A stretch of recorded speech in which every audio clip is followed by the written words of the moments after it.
Salut à toutes et à tous. Alors aujourd'hui, je vous fais une vidéo pour vous montrer. En fait, c'est une énième rencontre avec un automobiliste où l'automobiliste n'hésite pas à mettre en danger les vélos, tout ça pour gagner du temps.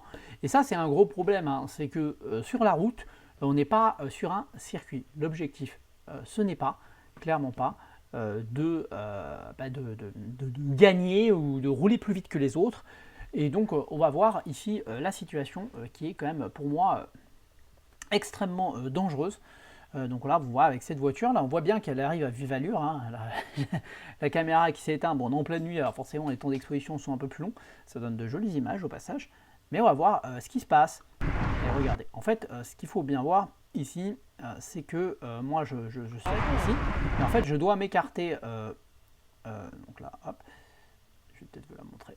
Voilà, donc en fait je circule ici, vous voyez ici il y a une bosse, et donc moi je vois qu'il y a un véhicule qui arrive, et donc je suis obligé de m'écarter vers lui, et lui il n'a pas pris en considération le fait qu'il y avait une bosse, donc ici en fait clairement un dodan, quand en vitesse réelle, On est dans un parking, donc normalement il y a des piétons, on est de nuit, visibilité faible, on voit difficilement les piétons, donc l'automobiliste se permet de rouler très vite malgré la présence de piétons.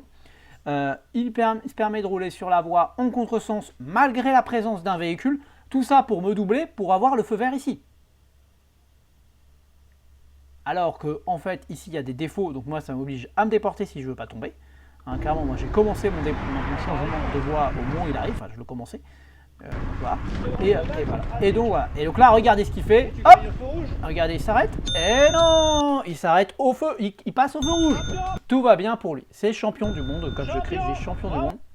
Voilà. Donc, clairement, le code de la route, ce genre de chauffard, on ne peut pas appeler ça un automobiliste, il se torche le cul avec, désolé pour ces mots clairement disgracieux, mais au bout d'un moment, il faut dire les choses. Il y en a qui, le code de la route, ils en ont rien à faire, et les vies humaines, ils en ont encore plus rien à faire. Parce que là, clairement, il a mis des gens en danger. Il aurait pu tuer des enfants, on est dans un centre commercial extérieur, donc il aurait pu tuer des enfants, il aurait pu tuer des adultes, qui traverse, qu'il n'aurait pas vu, il aurait pu me tuer.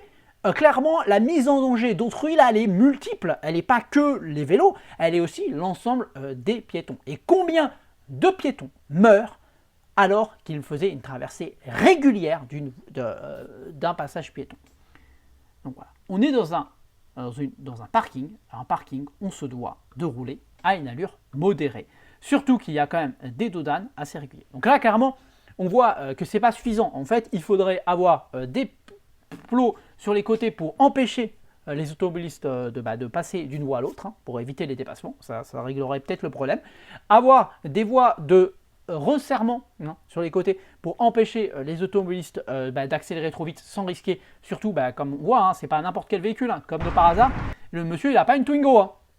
Voilà.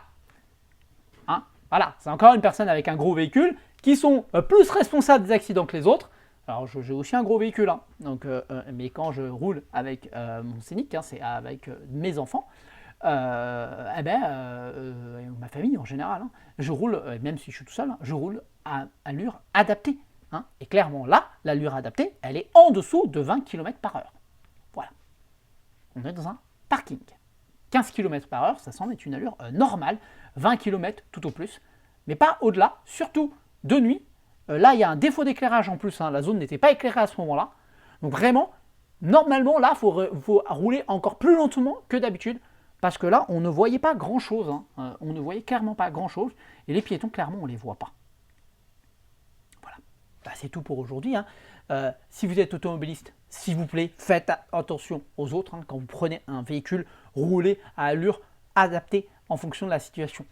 Il n'y a pas, voilà. Et dans un parking, c'est 15-20 km/h, 20 km/h max, pas au-delà.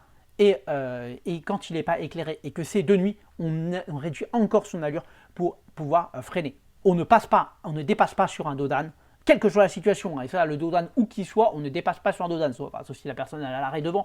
Mais on ne dépasse pas un cycle en train de rouler en circulation sur un dodan. Ce n'est pas possible. On ne dépasse pas non plus dans un parking. Quel est l'intérêt d'effectuer un dépassement? Au passage, il y a une ligne blanche, je pense. Alors on peut dépasser un vélo, mais en fait, dans ce cas-là, clairement, on se fait une ligne blanche, une ligne continue. C'est vrai qu'on peut passer de chaque côté, mais Voilà, c'est n'importe quoi. Et bien sûr, le feu rouge, hein, tant qu'à faire, allez, on s'en fiche un peu. Il en a rien à faire du feu de signalisation. Il a décidé qu'il passerait au rouge. Voilà. Bon. Prenez soin de vous, conduisez prudemment. À très bientôt.